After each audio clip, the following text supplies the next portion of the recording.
அடுத்தது மாமியார் வீட்டுக்கு போக வேண்டியது தான். சென்னையிலேருந்து வந்து காலையிலேருந்து சாயந்தரம் வரையும் அம்மா வீட்டில் இருந்துட்டு அப்புறம் மாமியார் வீட்டுக்கு கிளம்பியாச்சு. எங்கள் வீட்டிலேருந்து மாமியார் வீட்டுக்கு வந்து ஒரு 10 நிமிஷம் தான் போயிட்டு வரலாம் பைக்கில் போனாலே. அப்பா தான் வந்து விட வந்தாங்க.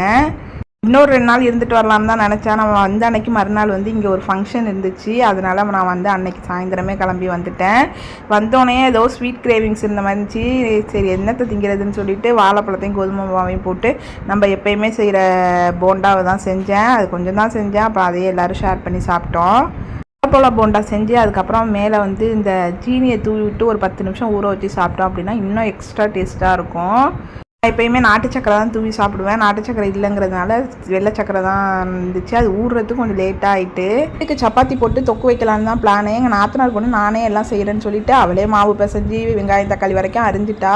எங்கள் மாமியார் வந்து நீ வந்து தொக்கு வைக்க வேண்டாம், நல்லா இருக்காது, மாமியாவே வைக்க சொல்லிட்டு என்னையே வைக்க சொல்லிட்டாங்க. மாவு பிசைஞ்சு தேய்ச்சி வரைக்கும் கொடுத்துட்டா. வெங்காயம் தக்காளியுமே அவ்வளோ நைஸாக அரிஞ்சு கொடுத்துட்டா. நான் தொக்கு மட்டும் ரெடி பண்ணேன். எப்பயுமே நம்ம தொக்கு வைக்கிறப்ப லாஸ்ட்டாக வந்து வெந்தயத்தையும் கடுகையும் ட்ரை ரோஸ்ட் பண்ணி பவுடராக ஆக்கி அதை வந்து லாஸ்ட்டாக தூவி விட்டு ஒரு 10 நிமிஷம் கொதிக்க வச்சு இறக்கணும் அப்படின்னா தொக்கு அவ்வளோ சூப்பராக இருக்கும். அன்றைக்கி தொக்கு செஞ்சீங்க அப்படின்னா இந்த டிப்ஸை ட்ரை பண்ணி பாருங்கள். ரொம்ப சூப்பராக இருக்கும். எவ்வளோ செஞ்சாலும் பத்தாது. அன்றைக்கி எங்கள் வீட்லேயுமே சுத்தமாக பத்தலை.